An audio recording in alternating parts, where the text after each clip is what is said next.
Gus sat through a 90-minute presentation to get a free vacation. It cost him $23,000, fees for the rest of his life, and eventually a phone call from a cartel. Here is how the word free became the most expensive trap in travel. This is the most expensive free thing in the entire world. A free vacation. Gus got the call. A sunny resort, 3 free nights, all on the house. All he had to do was show up. There was just one tiny little condition. A 90-minute presentation. 90 minutes? How bad could it possibly be? Free breakfast. Free drinks. A beaming guide named Brad who calls Gus family in the first 4 seconds. This is the timeshare pitch, and it is one of the most refined money traps ever built. It sells you a beautiful dream, your very own slice of paradise. One perfect week, every single year, forever. And Americans buy a lot of this dream. In 2024 alone, timeshare sales hit $10.5 billion. Gus pictured palm trees. He did not picture a contract that would quietly outlive him. Because the vacation is the bait. The 90 minutes is the hook. And Brad has been doing this a lot longer than Gus has been practicing how to say no. The 90 minutes are never 90 minutes. That is the very first lie, and it is completely on purpose. There are no clocks on the walls. Your phone suddenly feels rude to check. Time just quietly melts. Brad shows charts. Sunsets. A glossy world map of resorts in countries Gus cannot even pronounce. Then comes the price. And it is enormous. And then, like magic, it starts to form. Normally $60,000. But for you, today only, sitting in this exact chair, $23,000. Today only is the whole entire game. The deal magically evaporates the second Gus stands up. When Gus hesitates, Brad's smile stays frozen, but Brad leaves to go talk to his manager. The manager is a tactic, not a person. Now there are 2 people in the building disappointed in Gus. Salespeople even have a name for it. Inside the industry, it has been called a Taft Day. Tell them anything. 4 hours later, exhausted and starving, Gus signs. He thinks he bought a vacation. He actually bought a bill. Here is the math that Brad's beautiful charts somehow never quite showed. Let us do it for him. The average timeshare costs about $23,000 up front, and that is only the entry fee. Then there is the maintenance fee. Every single year, whether you visit the resort or not. In 2024, the average maintenance fee was around $1,500 a year, and it only ever climbs. It jumped roughly 17% in a single year. It rises a whole lot faster than your raise ever will. Miss a payment, and they can report you, charge you, even foreclose on a vacation.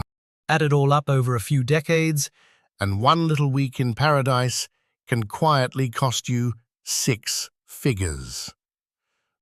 Per actual night slept, Gus would have done better at the fanciest hotel in town, every single time.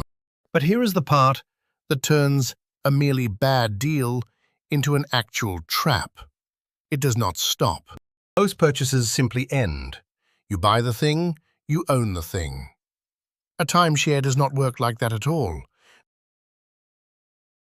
Read the fine print, and you will eventually find one beautiful little word. Perpetuity. Perpetuity means forever. Not 20 years, not until you are finally done. Forever. Forever. The fees do not stop when you get bored of it. They do not stop when you get old. Many of these contracts pass the obligations straight to your heirs. Your own kids can inherit the bill. Picture that. You leave your children a debt owed to a resort that they have never even seen. And you cannot just stop paying. Walking away can quietly wreck your credit for years. The fee creeps up about 5% a year on average, quietly, automatically, forever. It is one of the only things on earth you can buy that you are simply not allowed to be finished with. So Gus does the only obvious thing. He decides to sell it, get out, cut his losses and move on. And that is the exact moment Gus discovers what his big investment is actually, truly worth. Gus paid $23,000. He looks up the resale price. Then he quietly sits back down. Timeshares are famous for one brutal fact. They are worth almost nothing the second you buy them. Search the resale websites and you will find thousands of them listed for $1 single. That is not a typo. $1. Some are listed for absolutely free. And they still will not sell.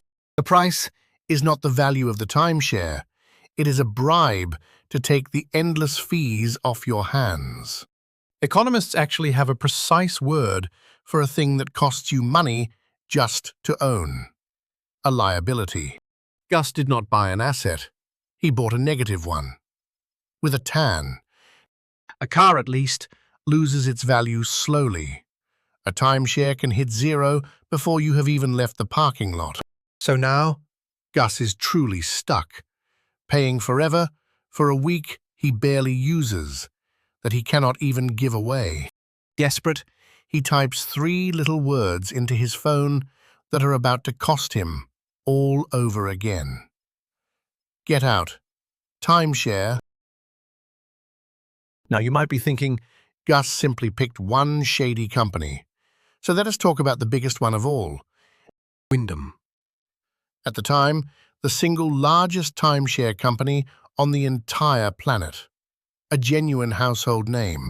In 2016, a San Francisco jury handed down a major verdict in a case brought against it. The whistleblower was one of their very own sales reps. She had flatly refused to play along. She testified that elderly customers had credit cards opened and maxed out without ever really understanding it. She described firm promises that the company would simply buy the timeshare back. Promises that were not real. She named the internal tactic right out loud. They called the lying whatever it takes to make the sale. The jury awarded her $20 million. $20 million for telling the truth about the pitch. This was not some shady back-alley operation. This was the industry leader, exposed in open court. And if that is what the biggest, most respectable name does, you have to ask who the pitch is really built to find. Here is who the pitch is built to find. And honestly, the answer is deeply uncomfortable. In 2016, the Arizona Attorney General settled a case with a company called Diamond Resorts. The state's allegation was blunt and devastating. The elderly were being deliberately targeted. Why the elderly? Because they often have savings, home equity, free time to travel, and good manners. Good manners. The exact thing that makes it so hard to stand up and just walk out of Brad's room. The state said the company hid exactly how fast those maintenance fees would actually rise. It said buyers were told they could easily resell it or rent it out. They simply could not. Diamond agreed to pay $800,000, much of it as restitution, straight to customers. Read that again slowly. A settlement that existed so people could finally be released from a vacation. When paradise needs an attorney general to get you out, it was never actually paradise at all. Back to Gus, frantically typing, "Get out of timeshare." He is about to meet predator number 2. An entire industry exists for one reason only: to feed on the people desperately trying to escape the first one. They are called exit companies, and resale companies. And a lot of them are simply scams, stacked on top of scams. Take timeshare resales. The FTC said it charged owners upfront fees on buyers who simply did not exist. The FTC shut it down and mailed refunds. Over 8,000 checks, totaling nearly $2.7 million. The principals had to surrender assets, including, and this is genuinely real, a Rolex and a diamond ring. Then there is the exit giant, once known as the timeshare exit team, Reed Hine and Associates. It loudly advertised a 100% money-back guarantee. For thousands of customers, the money never came back.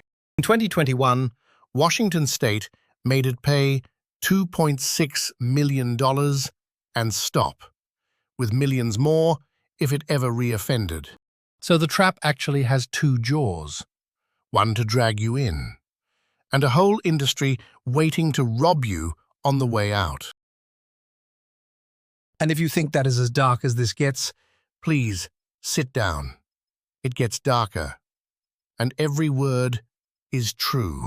Gus's phone rings. A warm, friendly voice says they have a buyer for his timeshare. Finally. Relief. All Gus has to do is wire a small fee. For taxes. For paperwork. Then the big money finally comes. That voice is not a broker. According to the FBI, that voice may actually be a drug cartel. Mexican cartels run entire call centers full of fluent English speakers, all posing as timeshare brokers. They do not target random people. They buy lists of real timeshare owners, people already desperate to sell. The FBI says about 6,000 Americans reported losing nearly $300 million in just a few years. Many of them were older. Many wired their savings again and again, chasing a sale that was never going to be real.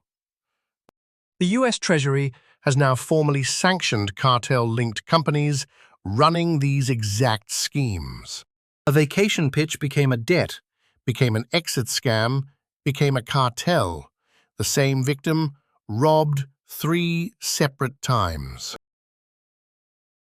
So let us go all the way back to Gus, still holding a contract for 1 week a year, forever. One Gus is a pretty funny story. But just look at everything we walked through to get here. Wyndham, Diamond, Pro Timeshare, Reed Hine. A cartel with a call center, different costumes, the very same victim. The real genius is not the resort at all. They profit when you buy, and again when you beg to leave. A normal purchase ends. This one is carefully engineered to never, ever let go of you. That is the whole reveal. A timeshare is not a vacation that you own. It is a contract that owns you. Here is your 90-second version of the 90-minute presentation. If you cannot easily leave, do not enter. And if a deal only exists today in this exact chair, then the chair itself is the trap. So stand up. Gus learned all of this for $23,000 and a cartel phone call. You just learned it for free. Follow for a brand new money disaster every single day. So the only one who ever has to sit through Brad is Gus.